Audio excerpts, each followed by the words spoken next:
The Japanese have a tradition called hara hachibu, which means eat to 80% of your hunger, not 100%. There's a reason for that.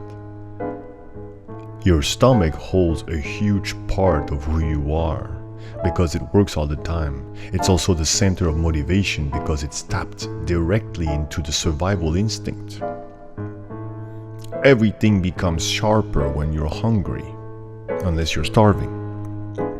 When you overeat in a meal, you're down. You need a nap. You need to rest. Your mind is mushy. You can't do anything. Haven't you noticed by now? How old are you? You still don't notice that your stomach has been ruining your motivation, your drive for life, maybe even your will to live. I count on you. Embrace hara hachibu right now.